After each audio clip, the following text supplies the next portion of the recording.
नमस्कार साथियों, मेरा नाम है मनीष भारती और आप देख रहे हैं संस्कृति आईएएस यूट्यूब चैनल। साथियों, आज जिस मुद्दे पर हम बात करने वाले हैं वह बेहद संवेदनशील मसला है। संवेदनशील मसला मैं इसलिए कह रहा हूं कि यह देश की आंतरिक सुरक्षा से जुड़ा हुआ मसला हो जाता है। आप जानते हैं भारत दुनिया का सबसे बड़ा लोकतंत्र है और इस लोकतंत्र की मंदिर कही जाती है भारतीय संसद।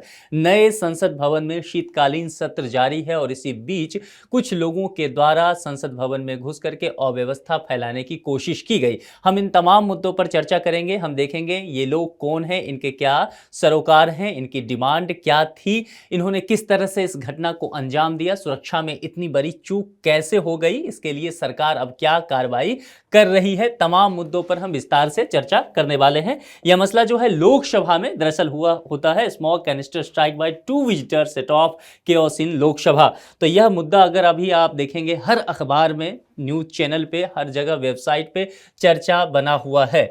अब देखिए यहां पर मुद्दा क्या है। जैसा मैंने कहा कि संसद का शीतकालीन सत्र चल रहा है और 13 दिसंबर को यह घटना होता है। तो इसके टाइमिंग को लेकर के भी बड़ा प्रश्न उठ रहा है कि 13 दिसंबर ही क्यों। अब 13 दिसंबर के तार कहां से जुड़ते हैं। दरअसल यह घटना है साल 2001 की। यही शीतकालीन सत्र जो है 2001 में जारी था और उस समय क्या होता है कि संसद भवन पर हमला होता है जैसे मोहम्मद और लश्कर ताइबा के कुछ आतंकवादियों के द्वारा। और उस समय क्या होता है, तकरीबन 9 लोग, 8 सुरक्षाकर्मी और 1 लोग, तकरीबन 9 लोग उस घटना में शहीद होते हैं। तो उसकी जो है वर्षी थी। अभी 13 दिसंबर की बात करूं तो उस समय सवेरे ही शून्यकाल से पहले सभी जो सांसद थे श्रद्धांजलि अर्पित करके संसद भवन के अंदर गए ही थे। सभा की कार्रवाई शुरू हुई ही थी और शून्यकाल के दौरान ही यह मामला देखने को मिलता है। दरअसल देखिए उसमें क्या होता है कि कुछ लोग जो है दर्शक दीर्घा में पहुंचते हैं। 2 लोगों की बातें अभी कही जा रही है, हम सभी के नाम पर भी डिटेल से चर्चा कर लेंगे। जैसा मैं कह रहा था कि आपसे कि 13 दिसंबर, तो इसको लेकर के पहले भी चेतावनी दी गई थी। खालिस्तानी आतंकी, आप नाम जानते हैं, गुरप्रीत सिंह पन्नू, उसने पहले भी एक बार, वो 19 तारीख जब वर्ल्ड कप का फाइनल मैच होने वाला था जिस दिन, उस दिन को लेकर के एक बार उसने आतंकी हमले की धमकी दिया था कि एयर इंडिया के विमान को वह ब्लास्ट कर देगा। उसके बाद उसने 13 तारीख का भी एक डेट फिक्स किया था। लेकिन प्रश्न ये कहा जा रहा है कि जब धमकी देने की पहले ही यह बातें जाहिर किया गया था तो सुरक्षा के जो इंतजाम थे वह पुख्ता क्यों नहीं हो पाए। हालांकि इसके तार अभी वहां से जुड़ते हैं कि नहीं, इस बात पर प्रश्न बना हुआ है। अभी जांच का मुद्दा ये सब है, इसके तार कहां तक जाते हैं यह देखना होगा।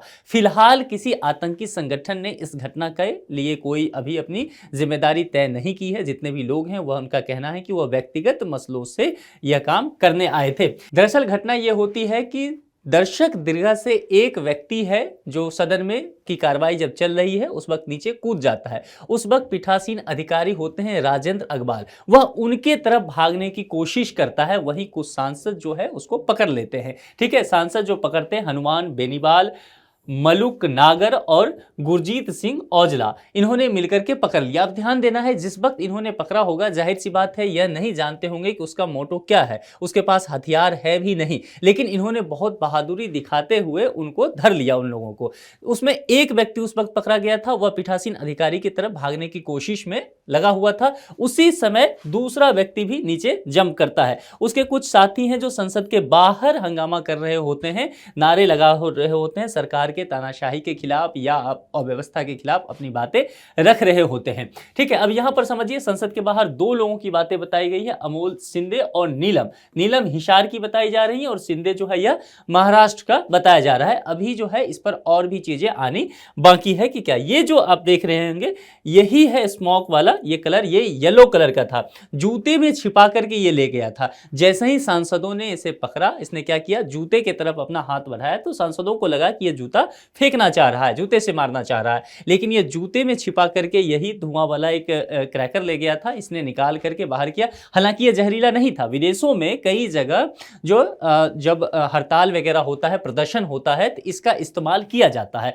यह जहरीला गैस इसमें नहीं होता है, लेकिन धुआं होता है रंगीन कलर का। ये येलो कलर का था और देखेंगे आप पूरे पार्लियामेंट में इस तरह से अव्यवस्था इसको लेकर के फैलता हुआ नजर आता है। अब यहां पर समझिए कि इसमें कुल मिलाकर के 6 लोगों की सहभागिता अभी बताई जा रही है। ये संख्या और भी बढ़ सकता है। 6 लोग में कौन कौन है देखिए। एक जो है चीज़ें आपको देखने को मिलेगी कि भारत के विभिन्न राज्यों से ये 6 लोग आते हैं। अगर आप भारत के मैप पर देखेंगे तो आपको लगेगा कि हर कोने के लोग इसमें हिस्सा ले चुके हैं इस घटना में।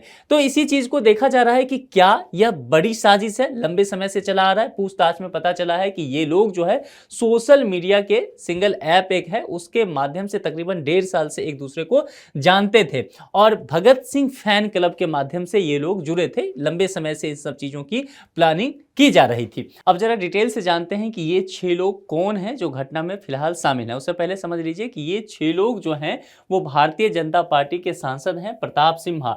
इनके माध्यम से पास लेकर के पहुंचता है सांसद, पास जारी करते हैं, उसके माध्यम से ही कोई व्यक्ति जो है विजिटर बन के वहां जा पाता है। ठीक है, ये एक प्रोसेस है, उस प्रोसेस पर हम बात करेंगे। फिलहाल ये 6 आरोपी का देखिए, सागर शर्मा यही अंदर गया था, यह ई रिक्शा चलाता है और लखनऊ का रहने वाला है। उसके बाद मनोरंजन जो है यह मैसूर कर्नाटक का बताया जाता है और पास जो है इसके माध्यम से ही मिला था। इसके पिताजी लगातार जो है इसके क्षेत्र के ही सांसद हैं मैसूर के, प्रताप सिम्हा, इनसे जुड़े हुए थे और लगातार पास की मांग कर रहे थे तो इन्होंने पास जारी कर दिया। कई बार सांसद के पास बहुत जानकारी नहीं होता है, लेकिन देखिए जो एक फॉर्म जारी किया जाता है उस फॉर्म में सभी जानकारी विजिटर्स का होता है और एमपी उस फॉर्म पे लिखा हुआ होता है कि मैं जिसको भी पास जारी कर रहा हूं मैं इसको अच्छी तरह से जानता हूं, मेरा ये व्यक्ति जो या तो जानकार है या संबंधी है, जो भी, या मेरा रिश्तेदार है, दोस्त है, और उसकी पूरी जिम्मेदारी भी सांसद की होती है। ये उस फॉर्म पर लिखा होता है। ठीक है, जो स्विंग सेल पास जारी करता है। तो ये कहने का तात्पर्य है कि इसके पास से ही पास जारी हुआ था। इसके अलावा यहाँ पर नीलम सिंह जो है हिसार यानी कि हरियाणा की बताई जा रही है और यही संसद के बाहर गिरफ्तार की गई है। ये नारा लगा रही थी और यह जो बता रही थी कि मैं बेरोजगार हूं, सरकार के अव्यवस्थाओं के खिलाफ मेरे पास जो है और तरीका नहीं था जाहिर करने का, इसीलिए मैंने यह तरीका अख्तियार किया है। इसे गिरफ्तार कर लिया गया है। काफी पढ़ी लिखी, ये नेट क्वालिफाई भी है और हरियाणा सिविल सर्विसेज की प्रिपरेशन भी कर रही है, तो काफी पढ़ी लिखी एक महिला इसमें शामिल है। उसके बाद अनमोल धनराज सिंधे, ये सिंधे जो है महाराष्ट्र का बताया जा रहा है, इसे भी गिरफ्तार कर लिया गया है। इसके अलावा जो है ललित झा बंगाल के यानी कोलकाता के एक एनजीओ से जुड़ा हुआ व्यक्ति है। यहां ये फरार हो गया, इसी के पास सभी का मोबाइल था। ठीक है, यहां पर ये 4 लोग तो अरेस्ट हो चुके हैं और यह फरार हो चुका है। अभी फिलहाल इसका लोकेशन लगातार चेंज हो रहा है। दिल्ली पुलिस जो है लगातार इसकी छानबीन कर रही है, इसको गिरफ्तार करने की कोशिश कर रही है। इसके अलावा यहां 5 लोग हैं। इसके अलावा एक व्यक्ति और है, छठा, जिसका मैंने नाम लिया था कि वह विक्की है और विक्की अभी फिलहाल उसका नाम बताया जा रहा है, हो सकता है नाम चेंज भी हो जाए क्योंकि अभी जांच की बहुत शुरुआती दौर है और वह गुरुग्राम का रहने वाला है। इनका कहना है कि ये सभी उसी के घर पर मिले थे और वहीं से प्लानिंग लंबे समय से चल रहा था। ये एक दिन पहले संसद भवन के एरिया में जाकर के पूरी चीजों को देख रेख किया था, उसके बाद इस घटना को ये अंजाम दिए थे। चलिए आगे बढ़ते हैं। दिल्ली पुलिस के अनुसार जो है, जैसा मैंने कहा कि 5 लोगों को गिरफ्तार कर लिया गया। देखिए ये 5 जो है, यहाँ सांसद का नाम लिखा होता है, ये विजिटर्स का नाम लिखा होता है और ये पूरा डिक्लेरेशन होता है कि मैं जिस भी लोग को जारी कर रहा हूं उसको मैं अच्छे से जानता हूं। जूते के अंदर छुपा के ले गया। यहां सुरक्षा की चूक की जब बात की जाती है तो पार्लियामेंट जो आप जाते हैं तो अगर आप विजिटर पास कभी लेकर के, तो जूते की जांच बहुत अच्छे से नहीं की जाती है। ये लगातार देखा गया है। इसी वजह से यह जो इसे पता था ये चीजें, इसलिए जूता में छुपा करके ले गया था। अब देखिए इसमें हथियार भी हो सकता था।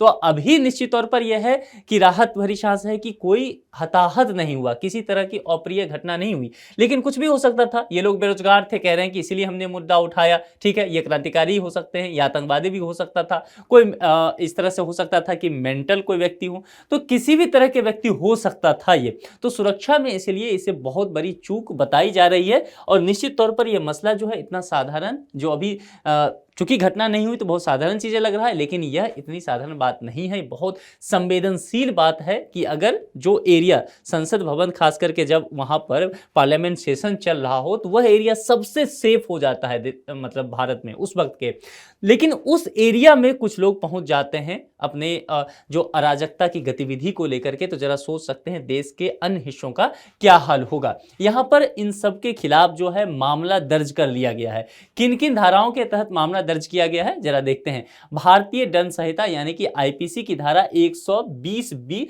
आपराधिक साजिश करने को लेकर के दर्ज किया गया है। धारा 452 बिना अनुमति के घर में घुसना, चोट पहुंचाने के लिए हमले की तैयारी करना, और धारा 153 के तहत दंगा भड़काने के इरादे से जानबूझकर उकसाना, और धारा 186 के तहत सार्वजनिक कार्यों के निर्वहन में लोक सेवकों को यदि बाधा पहुंचाता है तो उसके तहत भी धारा दर्ज किया गया है।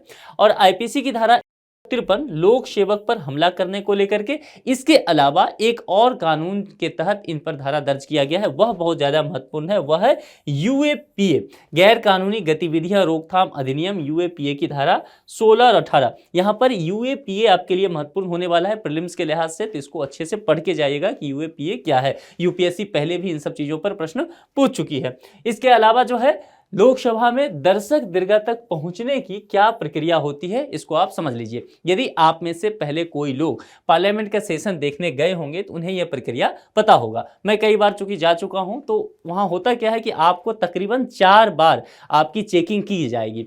पहले आपको पास लेना पड़ेगा, पास लेने के लिए किसी सांसद से आपको मिलना पड़ेगा। आप मीडिया कर्मी हैं तो उसकी भी अलग व्यवस्था है, अधिकारियों तक की अलग पास होती है उसका, ठीक है, आईडी कार्ड होता है। कोई भी व्यक्ति इस तरह से नहीं जा सकता कि जैसे आप किसी जगह मान लीजिए कोई सार्वजनिक जगह गए, इस तरह से नहीं जा सकता, काफी उसकी जो है चेकिंग होती है, ठीक है। लोकसभा में दर्शक दीर्घा पहुंचने के लिए पास किसी सांसद के माध्यम से ही जारी किया जा सकता है, जो कि इसने सांसद अपने क्षेत्र के मैसूर के ही सांसद से इसने लिया था। और सांसदों के अनुरोध पर जारी किए गए कार्ड धारकों द्वारा दर्शक दीर्घाओं में होने वाली किसी भी तरीके की यदि अप्रिय घटना होती है, तो जैसा मैंने कहा कार्ड पे ही लिखा होता है कि सांसद उसके लिए जिम्मेदार माने जाते हैं कि मैं इसको बेहतर तरीके से जानता हूं, ये मेरे जानकार हैं, किसी तरह की घटना के लिए जिम्मेदारी मैं लेता हूं।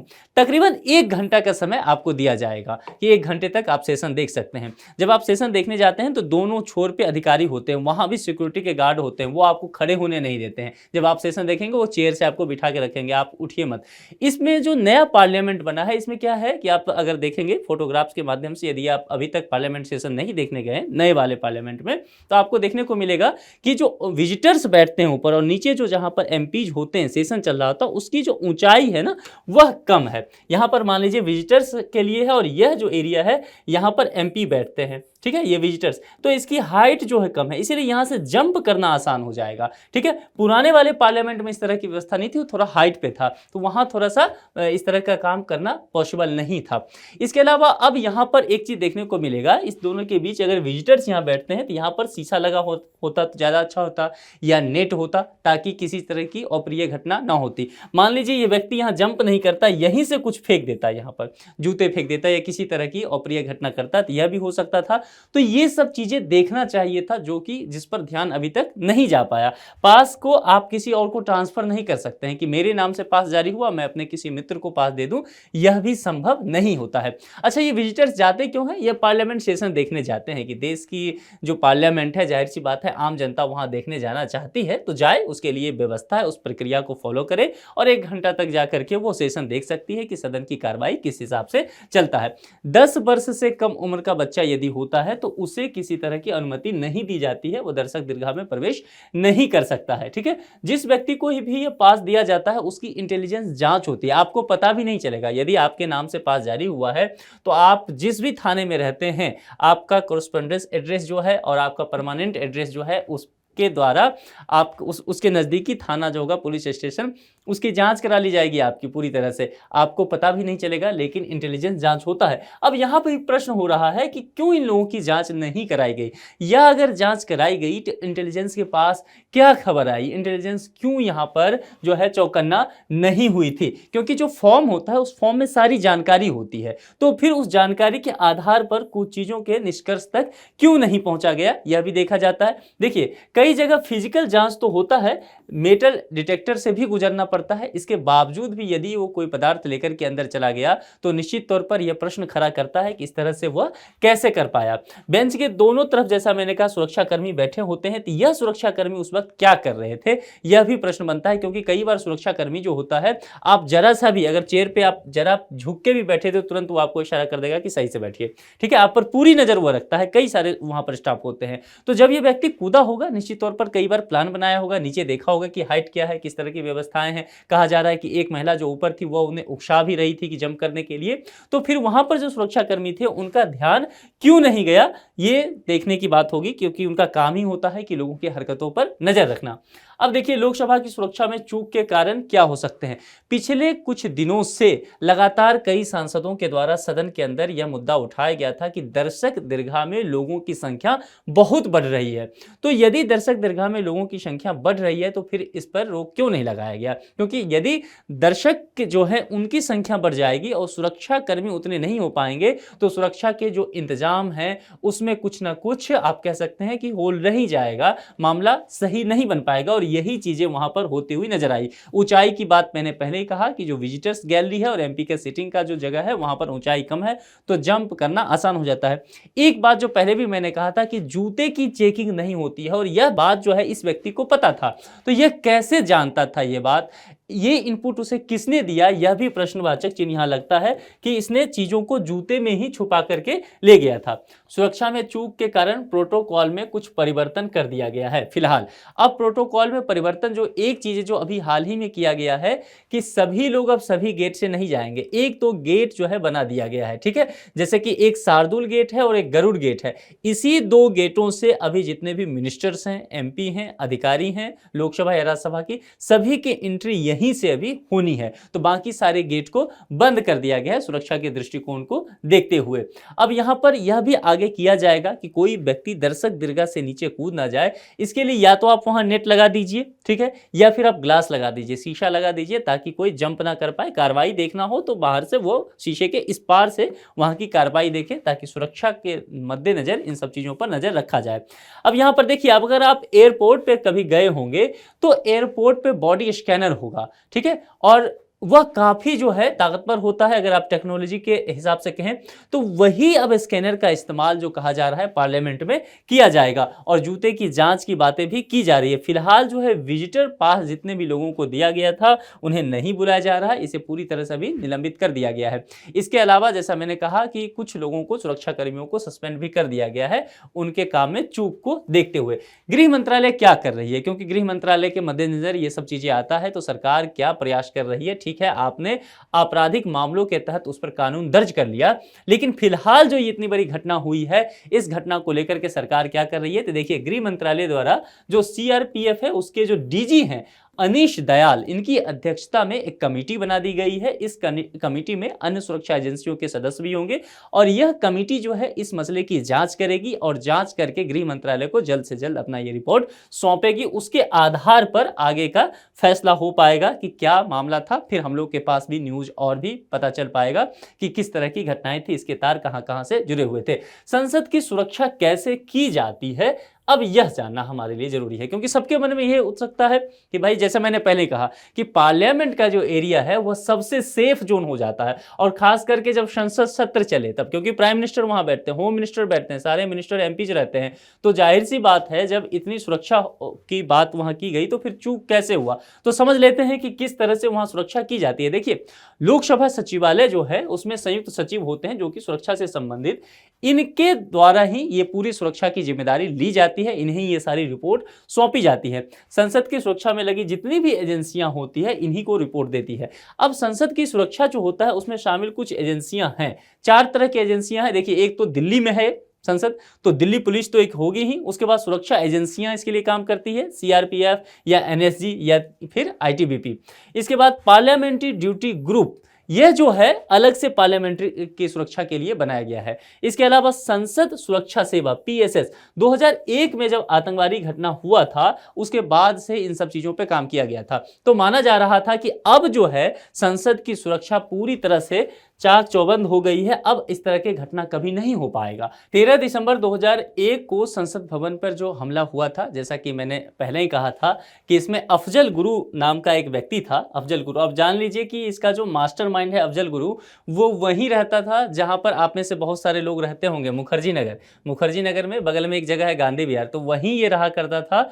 तो यहीं से पूरा मास्टर प्लान इसका किया गया था, क्योंकि इस जगह से पार्लियामेंट की दूरी जो है वह कम है, ठीक है। तो उस वक्त जो है इसके नेतृत्व में कहा जाता है कि इसमें लश्कर और जैश ए मोहम्मद, चूंकि जैश ए मोहम्मद ने जो आतंकी संगठन है उसने इस हमले की जिम्मेदारी भी ली थी। उस वक्त शीतकालीन सत्र चल रहा था, 9 लोग मारे गए थे जिसमें 8 सुरक्षाकर्मी थे। इन्हीं को श्रद्धांजलि देने के बाद जो है 13 दिसंबर को सदन की कार्रवाई शुरू हुई थी और फिर मामला जो है इस तरह से हो गया। ये पुराना वाला जो है पार्लियामेंट है, ठीक है, उसमें 5 आतंकवादी उस वक्त मार दिए गए थे और जैसे मोहम्मद का आतंकी जो था इस पर फिर मामला चलता है, चूंकि ये मास्टरमाइंड था इस घटने का, और अफजल गुरु को 9 फरवरी 2013 को फाइनली फांसी दे दिया गया था। अब देखिए यह मुद्दा इसलिए भी जरूरी हो जाता है कि पूरी दुनिया भर में हमारी एक इमेज है, हमारी देश की एक प्रतिष्ठा है, भारत की सुरक्षा के इंतजाम जो है उसको बहुत अच्छा माना जाता है। लेकिन अब यह प्रश्न यहाँ पर बनेगा, इंटेलिजेंस पे भी बन जाएगा, आईबी पे बन जाएगा, जितने भी सीआरपीएफ हैं, जितने भी सुरक्षा एजेंसियां हैं, कि आप क्या कर रहे थे, आपके पास ये जानकारी कैसे नहीं आई, आपसे कहाँ चूक हो गई उस वक्त। और भी जबकि हम जो है इस बार का गणतंत्र दिवस जो होने वाला है उसमें मुख्य अतिथि के तौर पर जो बाइडेन को बुलाना चाह रहे हैं। 2024 में क्वाड समिट हम अपने यहाँ करना चाह रहे हैं। क्वाड में आप जानते हैं कि 4 देश हैं, जिसमें एक भारत भी है, यूएसए भी है, जापान है और ऑस्ट्रेलिया है। तो 4 महाशक्तियों के राष्ट्राध्यक्ष यहाँ जुटेंगे। आपके पास क्या सुरक्षा के इंतजाम है, यह भी प्रश्न लगाता है। उसके बाद आप जानते हैं कि 2028 में हमने कहा है कि हम कोप जलवायु परिवर्तन के लिए जो सम्मेलन होता है, तो हमने कहा है कि हम कोप की मेजबानी करना चाहते हैं। 2036 में हम कह आए हैं कि देखिए हमें ओलंपिक की मेजबानी दे दीजिए। अब इतनी सारे बड़े बड़े आयोजन आपको करना है और इतने बड़े बड़े आयोजन जो है क्या आप इस सुरक्षा के आधार पर कर पाएंगे? अभी हाल ही में हमने G20 का सम्मेलन समाप्त किया है, लेकिन वो बहुत सफल रहा, काफी अच्छा हमारा G20 का सम्मेलन रहा। तो अब वर्ल्ड कप भी हुआ था हमारे यहाँ। तो कहने का तात्पर्य है कि देखिए आपको सुरक्षा इंतजाम बेहतर करने पड़ेंगे, नहीं तो दुनिया भर में भारत के नाम की जो है वह किरकिरी लगातार होते चली जाएगी। तो यह देखना होगा कि अभी इस मुद्दे पर काफी जांच होना है, बहुत शुरुआती स्तर पर हम ये बात करने आए हैं। मामला चूंकि एक आरोपी भी अभी फिलहाल फरार है और वही मुख्य आरोपी माना जा रहा है। इसके मामले जो तार हैं क्या विदेशों से जुड़े हुए हैं? फिलहाल आतंकी संगठन जो शामिल होने की बात नहीं हुई है, लेकिन फिर कोई आतंकी संगठन हो सकता है आगे आ जाए। जैसा कि मैंने पहले भी कहा कि ये नीलम जो अरेस्ट हुई है, इनका कहना है कि ये जो मणिपुर हिंसा हुआ, किसान आंदोलन हुआ, इन सभी चीज़ों से ये लोग दुखी थे और इन सब चीज़ों में ये लोग शामिल भी थे। तो ये सभी चीज़ें समझना होगा कि इसका कितना विस्तार है, ठीक है। इसलिए इस मुद्दे पर नज़र बनाए रखिए, क्योंकि आंतरिक सुरक्षा जो जीएस का पेपर 3 है उसके लिहाज से बहुत महत्वपूर्ण टॉपिक होने वाला है। इस मुद्दे पर एक संभावित प्रश्न है प्रीलिम्स का, और आप जानते हैं इसका जवाब मैं नहीं दिया करता हूं, क्योंकि आप लोग बेहतर जवाब दे रहे हैं। भारतीय दंड संहिता की धारा 120 बी किससे संबंधित है? यहां पर 4 विकल्प दिए गए हैं। चारों विकल्प में जो भी आपको सही लगे उसके आधार पर उस विकल्प का चयन करके कमेंट बॉक्स में आप जरूर लिखिए। संसद पे यह जो हमला हुआ है या संसद की सुरक्षा में जो ये चूक हुई है, आप इसको लेकर के क्या सोचते हैं? एक नागरिक के तौर पर आप क्या कहना चाहेंगे? आप क्या सोचते हैं कि यदि संसद ही सुरक्षित नहीं है तो हम और आप जहां रह रहे हैं फिर हमारी सुरक्षा का क्या होगा? आप अपने विचार जरूर कमेंट बॉक्स में लिखिए, हमें इंतजार रहेगा। इस लेक्चर में इतना ही रखते हैं, किसी दूसरे लेक्चर में किसी और मुद्दे के साथ आपसे मुलाकात होगी। अपना ख्याल रखिए, धन्यवाद।